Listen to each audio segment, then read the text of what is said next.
The room is small, and the light is low, and the men sit in a circle on the floor.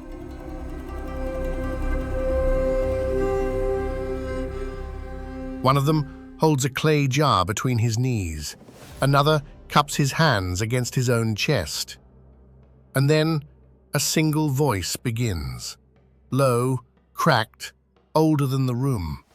And the others answer it, and a drum finds them, and the walls of the little house fill with a sound that has been crossing this water for 300 years.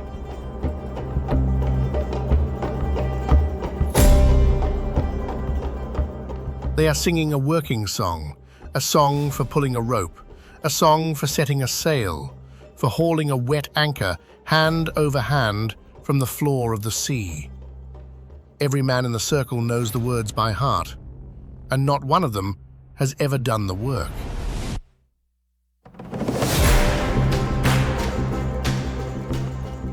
The work is gone. It has been gone for the length of a long life, but the song stays, sung on an ordinary evening in a house with no boat by men who learned it from men who learned it from the divers themselves. Ask them why they still sing it, and they look at you the way you might look at someone who asked why you still breathe. You already have a picture of this part of the world. Most people do. Glass towers standing in a heat haze, 8-lane highways, shopping malls the size of small towns, and money that seems to have arrived all at once from underground without a past. It is not a wrong picture. It is just a very small one, the top centimeter of something that goes down 4,000 years. Because long before the oil, before the towers, before any of it, this was one of the great trading islands of the world, and the thing it traded was pulled up by hand, one held breath at a time, from the dark. This is Bahrain, and this is the story of the trade that made it, the trade that shaped its every ordinary day, the food on its tables, the welcome at its doors, the songs in its houses, and then died, almost completely, in the space of a single decade. The question is not how a trade like that dies. The question is what it leaves behind, and why, so long after the money is gone, a room full of men still knows every word.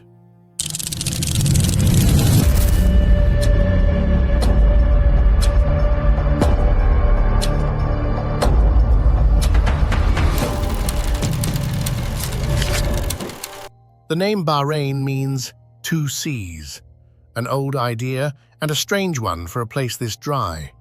Some say the two seas are the salt water that surrounds the islands and the sweet water that rises up beneath them. Freshwater springs that push through the seabed so that a diver could once go down through warm salt and drink cold and fresh from the sand at the bottom. Whether or not that is the true meaning, it is the true condition. Bahrain is 33 low islands in the warm, shallow water of the Gulf, and for almost all of its history, everything it had came from that water. Before the oil was found, in the years when your grandparents' were young, something close to 9 out of every 10 people on these islands earned their living from the sea. They built the boats, they sailed them, they mended the sails and salted the fish and carried the cargo. And above all, above every other trade on the island, they dove for the small, hard, shining thing that the whole world wanted, and that only these waters, in this quantity, could give. A pearl, not grown on a farm, not seeded by a hand. A natural pearl, formed by accident inside an oyster on the seabed, found only by a man willing to go down and open 1,000 shells to find one.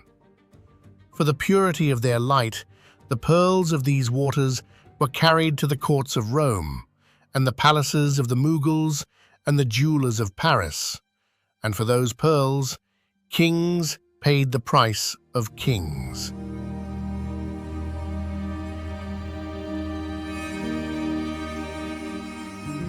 The island that grew rich on them had its capital not here in the modern city, but across the water, on a smaller island, in a town called Muharraq. And it is there, in the old pearling capital, that the trade is still closest to the surface of the living day. So it is there that we should begin. Muharraq does not look like a capital anymore. The government moved across to Manama a lifetime ago when the money changed shape. What is left is a low town of coral stone houses and narrow lanes barely wide enough for a car, a place you walk rather than drive, where the walls hold the heat of the afternoon and give it back slowly after dark. But walk those lanes with your eyes open and you begin to see it. The houses are not all the same. Here and there, between the plain homes, stands something larger. A house with a carved wooden door, a shaded upper gallery, a courtyard you can just see through the entrance, and high windows cut with plaster screens to catch what little breeze the Gulf allows. These were the houses of the pearl merchants, and they tell you, without a word, exactly how much a good season was worth. The most famous of them belonged to a merchant family named Siyadi, and it has been kept as it was: the majlis where buyers were received, the private mosque, the ceiling beams brought in by ship, because a treeless island has no timber of its own. Everything expensive in that house came off a boat, paid for by what came out of the water. A merchant who dealt in pearls was, for a while, one of the richest men between India and the Mediterranean, and his wealth was built in a single lifetime. It was also emptied in one. Remember these houses? We will come back to them when the water has turned against the town that lived on it. For now, the town is waking, and to understand a place, you do not start with its monuments. You start with its mornings. In a house off one of those lanes, the day begins before the light does, with the call to the first prayer drifting from the mosque on the corner. And soon after, in the kitchen, a pot goes on. Not for coffee first, for something sweeter and stranger than that. Thin vermicelli noodles, boiled soft, then turned in butter with sugar and cardamom and a thread of saffron until the whole kitchen smells of it. It is piled on a plate, and on top of the sweet noodles is laid a plain, salted omelette, the savory egg against the sweet strands, the two tastes in the same mouthful. It is called balalit, and it is the breakfast a Bahraini grandmother has made 10,000 times. On the mornings of the great festivals, on the first day of Eid, it is the dish that says the fast is over and the family is gathered. On any other day, it is simply how the morning starts. Beside it comes the coffee, and here is the first thing a stranger notices and does not understand. The coffee is pale, almost gold, not brown, brewed light with green beans and scented hard with cardamom, and it is served in a small cup with no handle. But watch how it is poured. The cup is filled less than halfway, never full. A guest who does not know better waits, politely, for the rest of the pour that never comes, and wonders if he has done something wrong. He has not. The half-empty cup is the point, but we are not ready to understand it yet. Keep it in mind, the coffee that is never poured full, and we will come back to it, in a room built for exactly that purpose.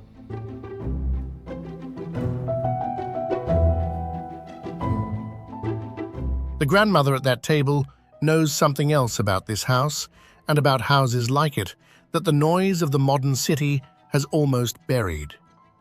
She remembers, or her mother remembered, the shape of the year when the men were gone. Because for the 4 hottest months, from the early summer to the edge of autumn, the men of a pearling town were not in it.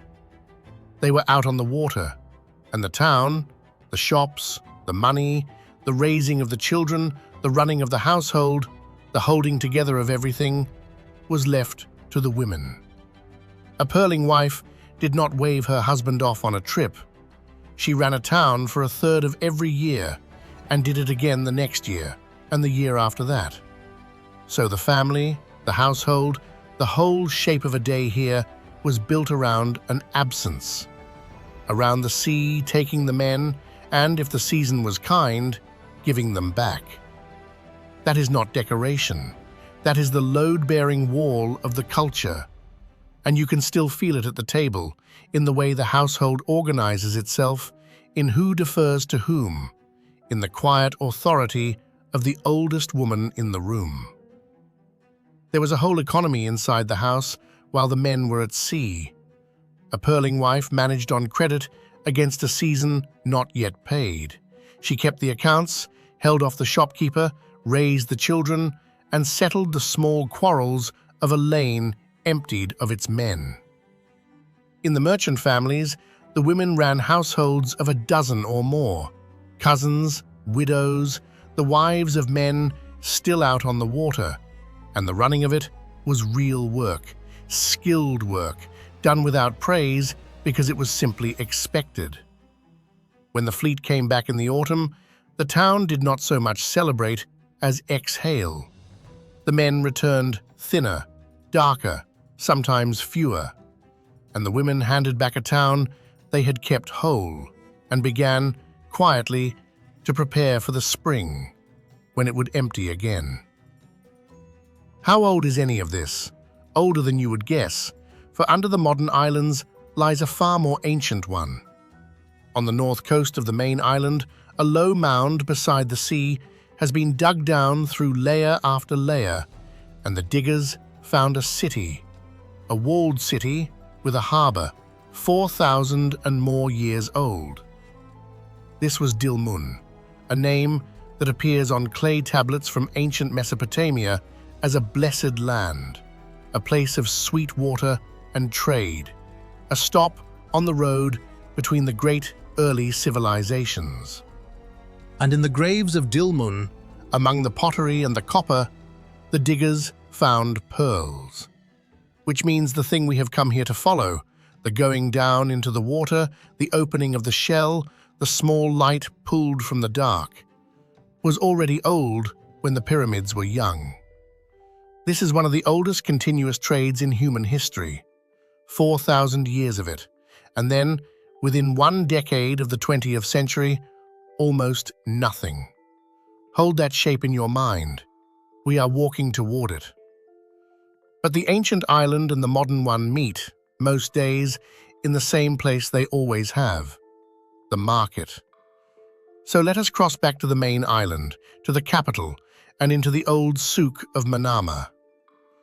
You enter it through a gate, Bab al-Bahrain, the Gate of Bahrain, a plain arch that once stood on the actual waterfront before the sea was pushed back with landfill to make room for the growing city.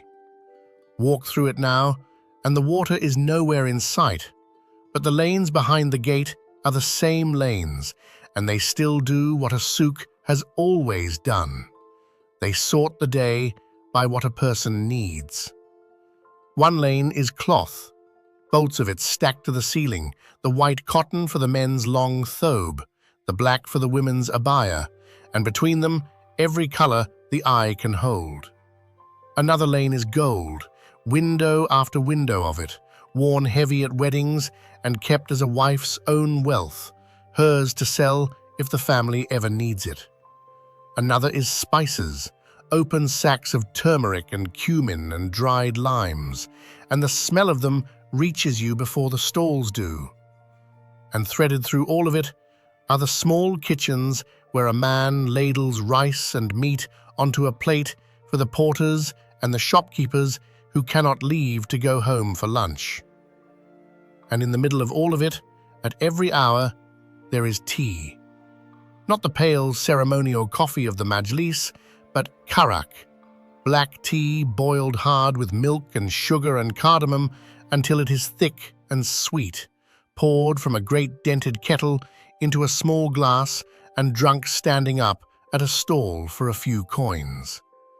The porters drink it, and the shopkeepers, and the taxi drivers, and the men who have come from India and Pakistan and Iran to work these lanes. Because the souk of Manama has never been only Bahraini.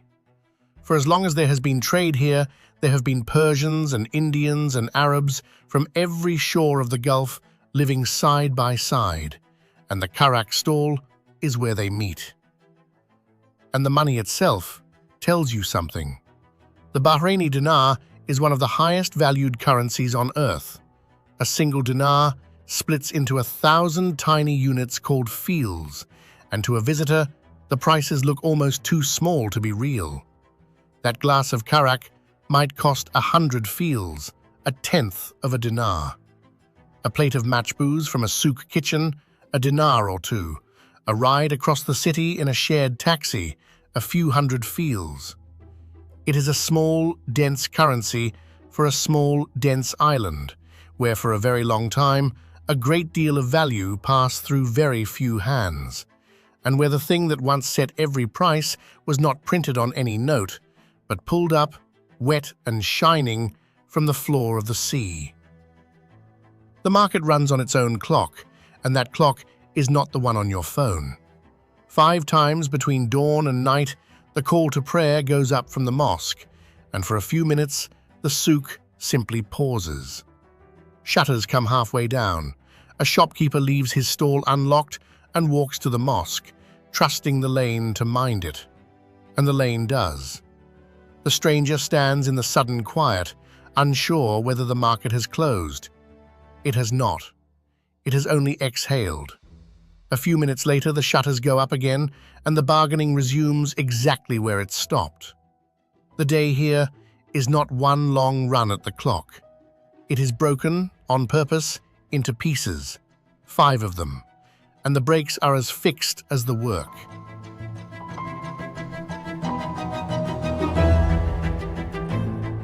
Near the mouth of the fish market, the morning's catch is laid out on ice, and it is worth stopping to look, because this is where the sea comes back into the kitchen. There is hamur, the heavy grouper, the king of the local fish, sold whole. There is safi, the rabbit fish, silver and prized. There is chanad, the mackerel, and the flat, pale zubaidi that a good cook will pay for. The fishmonger knows his buyers by name, and he knows which fish is going into which pot, because on this island, the fish and the rice are not 2 dishes. They are one. Follow one of those fish home, and you find the meal that anchors the whole day. In a pot, basmati rice is layered with a fish or a chicken or a piece of lamb and cooked together with onion and tomato and a spice mix the cook mixes by feel. But always, always with one thing that makes it Bahraini and not something from the next country over: the dried lime. Lumi, they call it, a small lime boiled and then left in the sun until it is hard and black and hollow, and it gives the rice a sourness that is sharp and dark and impossible to fake. The dish is machboos, and no gathering, no wedding, no ordinary Friday lunch is complete without it. And beside it sometimes comes the strangest dish of all, and the one that tells the deepest story. Rice again, but this time cooked sweet, browned with the syrup of dates until it is almost the color of tea, and served not with sugar for pudding, but with a piece of fried fish laid on top. Sweet rice and salt fish in the same plate. It is called Muhammad, and to an outsider, it makes no sense at all. But think about where you are. This is a treeless, near-rainless island in a hot sea. For most of its history, it grew almost nothing. What it had was fish from the water and dates from the one tree that will endure the salt and the heat, the palm. Fish and dates, the sea and the palm. That was the larder. The sweetness in that rice is not a whim of the cook. It is the date, standing in for everything the island could not grow, married to the fish that was everything the island had. The dish is the geography of the place put on a plate. Nothing on this island is random. Even the taste of a breakfast is doing a job. To see where that larder came from, you have to leave the city and go north and west to the villages along the coast. Budaiya, Diraz, the old settlements where the palm groves still stand. This is the green edge of a brown island, and it is green for a reason that goes back to the two seas. Beneath the ground, freshwater springs rise up, and for thousands of years, that water was led along narrow channels into the date gardens, so that in the middle of a salt sea, on a rainless island, the palms could stand in fresh water and give their fruit. A single palm gives dates and shade and leaves for roofing and baskets and trunks for beams. On an island with almost no other tree, the palm was not a crop. It was the whole toolkit of survival, and the gardens were tended with a care that a stranger, seeing only sand, would never guess at. And at the shore below the gardens, the other half of the larder came in at dawn. The fishermen of these villages still go out in the dark and return after first light, and some still fish the way their grandfathers did, with the hadra, a great arrowhead-shaped fence of stakes and netting set out in the shallows, its arms angled so that the fish, moving with the falling tide, are led along the barrier and into a trap at the point, where they can be lifted out by hand. It is a device 4,000 years old, patient and silent, and it works on nothing but the tide and the shape of the coast. No engine, no bait, just a deep knowledge of how the water moves, set into the seabed and left to do its work. And to carry all of it, the fish, the dates, the pearls, the trade, the island built boats. In the yards along the old waterfronts, men once shaped the dhow entirely by eye, without a single drawing, bending imported timber into a hull, stitching and pegging and caulking it, stepping the tall mast and the long, sloping sail. A pearling captain's boat was his fortune, and his home for a third of the year. And the men who built them held a knowledge that took a lifetime to learn and could not be written down. There are only a handful of the old boat builders left now, but the shape they made, the curved hull, the raked mast, is on the crests of the harbors, the logos of the banks, the roundabouts of the modern city. A silhouette, a Bahraini reads without thinking, the way you read your own handwriting. These villages fed the pearling towns, and they still feed the island's table. But the water underneath has been changing.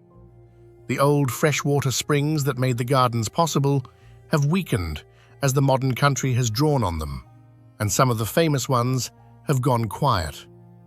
The palms remain, the fishermen remain, but an islander who grew up swimming out to a spring that bubbled cold and sweet in the middle of the sea will tell you the water is warmer now and the springs fewer, and that some of the things the grandparents took for granted are already halfway into memory.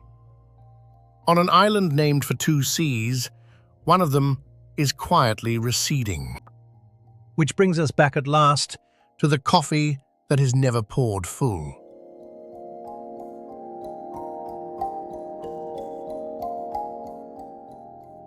To understand it, you have to step out of the kitchen and into the one room that every Bahraini house of any standing has always kept, the majlis. The word means simply a place of sitting. It is the room where the family receives. Low seats around the walls, the floor spread, the room open to guests in a way the rest of the house is not. In the old days, it was where a merchant did his business, where disputes were settled, where a marriage was arranged, where the news of the town was traded. It is still, today, where a man receives the people he must receive, and where the real work of the society, the knowing of who is whom, the placing of favors, the binding of families, quietly gets done. And in the majlis, the coffee is the ceremony. The server stands, the pot in his left hand, the small cups stacked in his right, and he pours, for the eldest first or the most honored, working down the room by a rank everyone understands and no one states aloud. He fills each cup less than halfway. That is not meanness, it is an invitation. A small pour means the cup will soon be empty, and an empty cup asks to be filled again. And so the pouring goes on, and the guest stays, and the talk continues. A full cup would say the opposite. A full cup would say, "Drink this and go." So the guest sips, and the server watches, and when the guest has had enough, he does not say so. He holds out the cup and gives it a small shake, a little tilt from side to side, and that tiny movement is the whole conversation. It means, "I am content, thank you, no more." And here is the rule a stranger breaks without ever knowing he broke it. The first cup is not really a drink, it is the host's gift, offered before anything else, and to wave it away, to refuse it outright, is one of the very few things you can do in this culture that is genuinely hard to repair. You take it. Even if you barely wet your lips, you take it. Why should a cup of coffee carry so much weight? Because of what this society was. A trading island lives and dies on trust. A pearl changes hands for a fortune with nothing written down. A captain takes a crew to sea on credit. A merchant advances a season's wages against pearls not yet found. In a world like that, before there were courts and contracts to lean on, a man's welcome was his word made visible. The coffee, the dates you are expected to take at least one of, the room thrown open to a guest. This was not politeness, it was the credit check. It was how you learned, in an afternoon, whether the man across the room could be trusted with your season's catch. The hospitality was the infrastructure. And it is still poured, cup by half cup, in 10,000 rooms tonight. The rhythm of the day tightens as the sun drops. Through the afternoon, the heat has emptied the streets, the serious business paused, people rested behind shutters. But toward evening, the island comes back out of doors. And nowhere is that more true than in the holy month, when the whole shape of the day inverts. In Ramadan, the island fasts from first light to sunset. No food, no water, through the long, hot day. The streets in the afternoon are slow and quiet, everyone waiting. And then the sunset call to prayer goes up, the Maghrib, and in that instant, the fast breaks together across the entire kingdom at once. A date and a sip of water first, by long tradition, the way the fast has been broken for 14 centuries. Then the family sits and eats, and the night begins. And the nights of Ramadan are warm and long and full of visiting. The majlis busy until very late. Children up past every ordinary bedtime, the whole social life of the island crowding into the hours of dark. Even outside Ramadan, that sunset prayer sets the table. In most Bahraini homes, the main family meal falls after Maghrib, when the working day is finally done and everyone is home. It is the 1 hour when the household is whole. And so the busiest moment in a Bahraini kitchen and the fullest moment in a Bahraini restaurant is timed not to a clock, but to the exact minute the sun goes down. A minute that shifts by a little every single day, and that everyone on the island somehow always knows. And then there are the days the whole calendar bends toward, the weddings. A Bahraini wedding is not an evening, it is a season of its own. and it turns the ordinary customs up to their fullest. The gold that hangs in the souk windows comes out of them and onto the bride, layer on layer of it, because that gold is hers, her own wealth, given openly and worn openly, a security she carries on her own body. The women gather for the henna night, the bride's hands and feet painted in dark, looping patterns that take hours and must dry slowly. The room full of a drumming and singing that belongs to the women alone. And the food is cooked at a scale that only makes sense when you remember what it is for. For a great gathering, the dish is kuzi, a whole lamb, spiced and slow roasted, set on a mountain of saffron rice studded with nuts and raisins, carried out on a platter so large it takes 2 men to bring it, and set down for the guests to eat from together, with the right hand, from the one shared dish. Or the great pots of machboos, or haris, wheat and meat pounded together for hours into a smooth, plain, deeply comforting paste that is the food of feasts and funerals alike. No one at that table is served an individual portion. Everyone reaches into the same dish, and that too is doing a job. In a society built on the knowing of who is whom, eating from one plate is not merely efficient. It is a statement that, for the length of this meal at least, there is no distance between the people around it. The men keep their own gathering, and at the largest celebrations, they perform the ada, rows of them facing each other, swords held upright, moving together to the drums and the sung poetry, a dance older than any living memory of what it first marked. It is not entertainment. It is the town, standing up and declaring itself in a form its grandfathers would recognize on sight.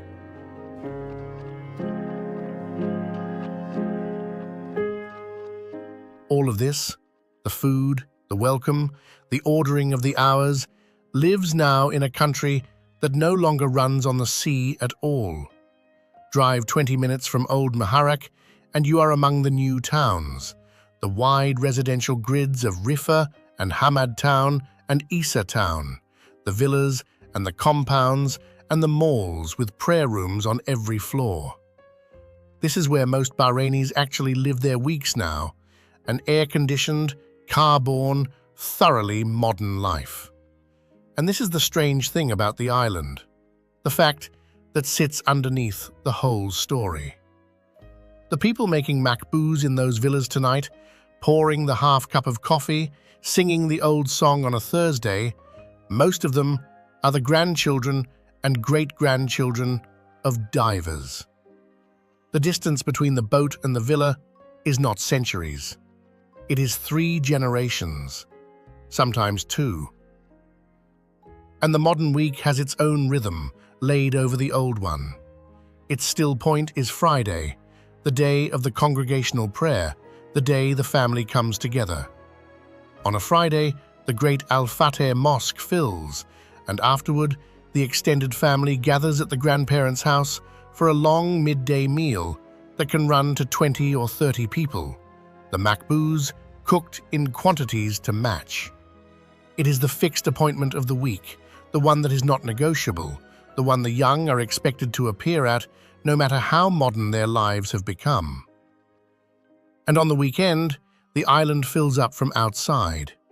A causeway runs across the water to the Saudi mainland, 16 miles of road laid on made ground, and across it, every weekend pours a tide of visitors from the larger, stricter country next door, come for the restaurants and the openness and the sea air. It has made this small island the meeting place of the region in a way the pearl trade once did by boat. The same role, the same crossroads, a different cargo. Away from the causeway, the older island is still there in pieces, if you know where to look. In the village of Ali, plotters still work clay in kilns dug into ancient burial mounds, turning out the water jars and incense burners a Bahraini kitchen has always used. Out in the southern desert, a single old tree stands alone in the sand, miles from any visible water, so unlikely that it has drawn its own legends. The islanders call it the Tree of Life, and no one is quite certain how it drinks. And everywhere, under the new towns, lie the mounds. Tens of thousands of ancient graves, one of the largest such fields on Earth, so many that the living island has simply built around and among its own enormous past. So we have put off the hard part long enough. We have seen what the trade left behind: the table, the welcome, the songs, the shape of the day. Now we have to look at the trade itself. And it was not gentle. The wealth of those merchant houses in Muharraq was pulled up from the seabed by men who paid for it with their bodies. The diving season lasted about 4 months, and a big pearling boat might carry 40 or 50 men, divided by their jobs. There were the divers, who went down, and there were the pullers, who stayed on deck and hauled them back up. A diver worked nearly naked, with a clip of bone or horn pinched over his nose, leather guards on his fingers to open the sharp shells, a basket roped around his neck, and a heavy stone tied to his foot to carry him straight down to the bottom. He would step off the boat, the stone would take him down through 30, 40, sometimes 60 feet of water, and there, with no air but the breath in his chest, he would work along the seabed, tearing oysters loose and dropping them into the basket until his lungs could take no more. Then he tugged the rope, and the puller above, his partner, hauled him up hand over hand, the diver, the basket, the stone, as fast as he could, because a slow pull could cost a life. And the diver would break the surface, gasping, empty his basket onto the deck, rest for a minute or two, and go down again, and again, and again. From before dawn until dark. Dive after dive after dive, day after day, for 4 months. The sea charged for this. There were the sharks and the rays and the jellyfish whose sting could wrap a man's arm in fire. There were burst eardrums and eyes that clouded over the years until a diver went half-blind. There was the pain in the chest and the joints from coming up too fast, too many times. A sickness they knew and feared long before anyone had a name for it. Men drowned. Men died on the deck. And the boats went out anyway, every season, because the men had no choice.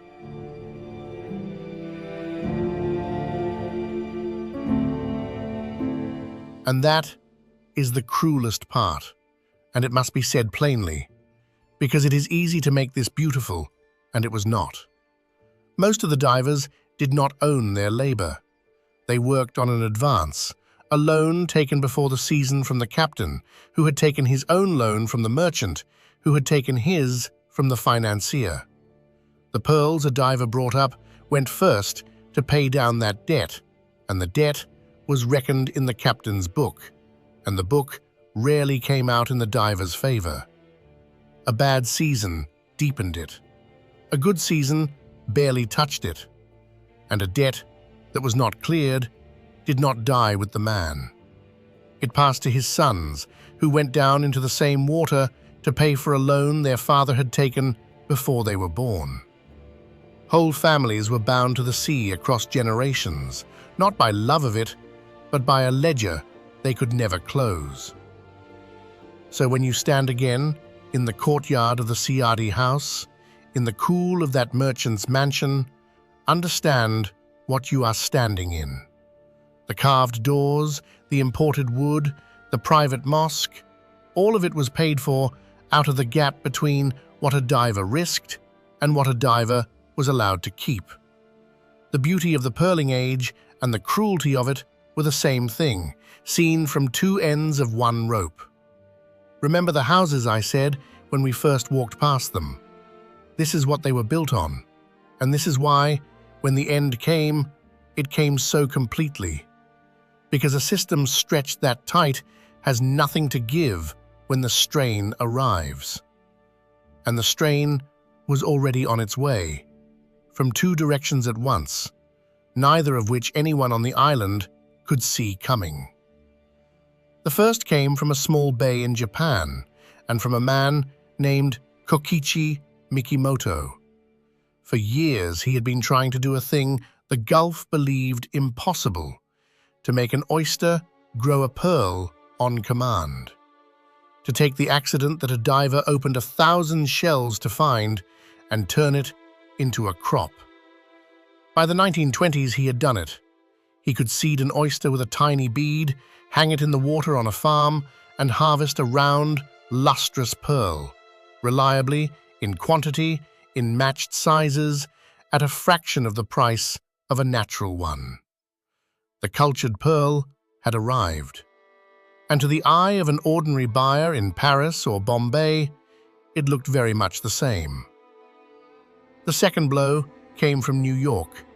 In 1929, the stock market crashed, and the long global depression that followed did what depressions do.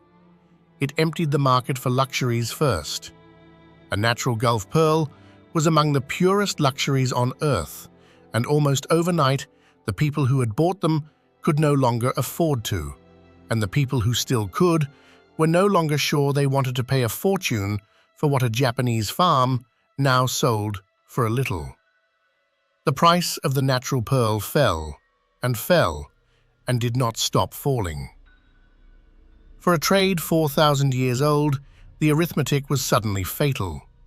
The whole structure, the diver's advance, the captain's loan, the merchant's credit, the financier's stake, had been built on the pearl holding its value.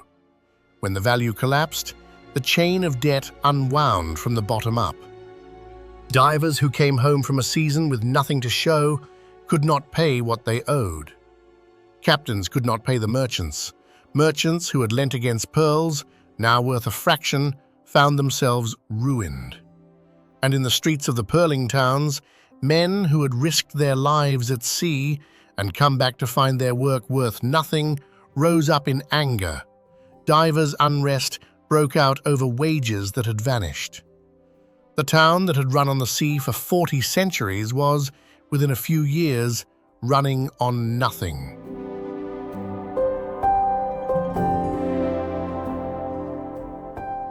And then, into that exact moment, the ground opened. 1932.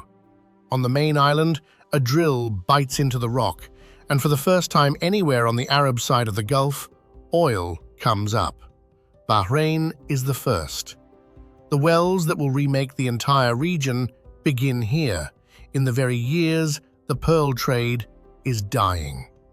And to a young man watching his father come home from a ruined season, bent and half-blind, and deeper in debt than when he left, the choice is not a hard one.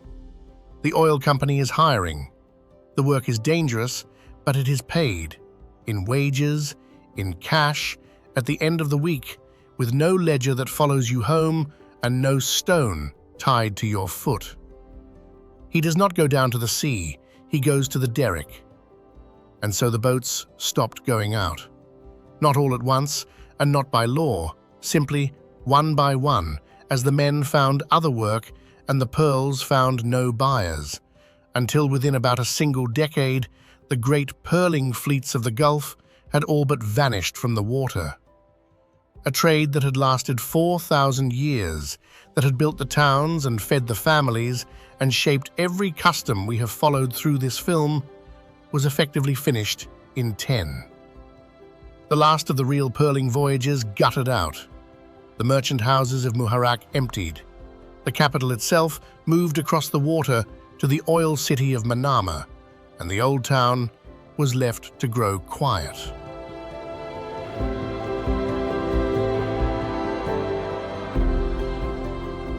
There is a detail that stays with you. For years afterward, some of the old merchants went on selling pearls, not new ones, but the stock they had gathered in the good years, sold off slowly a strand at a time, into a world that had moved on. Men who had been kings of a trade lived out their lives selling the last of it from a drawer. The sea was still there. The oysters were still there. But the world had stopped wanting what these islands had spent 4,000 years learning to give. So here is the question we started with, and now we can ask it properly. When a thing that old, that total, dies that fast, what is left? By every ordinary measure, the answer should be nothing. An industry ends, and its songs and its customs and its ways of eating and welcoming should end soon after, in a generation or two, as the people who remember it die and the people who replace it never knew it. That is not what happened here. And I think the reason is the very thing that makes this story so easy to tell wrong. We say, everyone says, that oil built the Gulf, that the wealth and the towers and the modern life all came up out of the ground in 1932, and that everything before was prologue. But stand in Muharraq on a Thursday evening in that small, low room, and you understand that this is exactly backwards. Oil did not build the culture of this place. Oil arrived after the culture was already 4,000 years old, and it arrived, by an accident of timing, at the precise moment the old world was collapsing. So it caught the fall. It gave the divers' sons somewhere to go. It froze the customs in place at the very moment they might otherwise have been swept away by poverty, and it let them survive not as an industry, but as an identity. That is why the food is still fish and dates and dried lime in a country that can now import anything on earth. That is why the coffee is still poured half full in a country where no one's fortune depends on a stranger's trust anymore.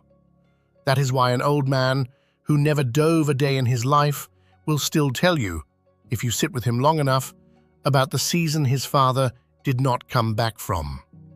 And why, in a heritage house on an ordinary evening, a circle of men still lift a working song for work that no longer exists, and hold it and pass it to the next circle and the one after that.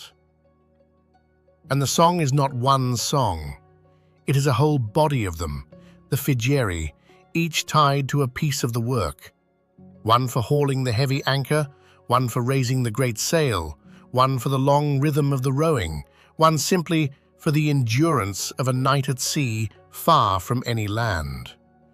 They are led by a single voice, the naham, a man chosen for the size and the ache of his singing, whose job aboard the boat was as real as any diver's, because a crew that sang together, pulled together, and held its spirit through months of exhaustion and fear. And a good naham earned his place precisely because he could bind 40 tired men to one rhythm and one heart. The clay jar, the clapped hands, the small drum were all the instruments they had. They were enough.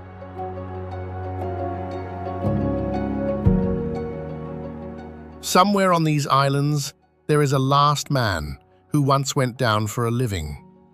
Every year there are fewer, and soon there will be none, and the diving will pass entirely out of living memory and into the song, where it has already been living for a long time, waiting. When that day comes, the drum will still find the voice, and the chorus will still answer, and not one of the singers will ever have opened a shell. Perhaps that is what a culture is in the end, not the work a place does, but the shape the work leaves behind in it. The taste it keeps, the manners it keeps, the songs it keeps, long after the reason for them has gone down into the water for the last time. Bahrain lost its trade in a decade.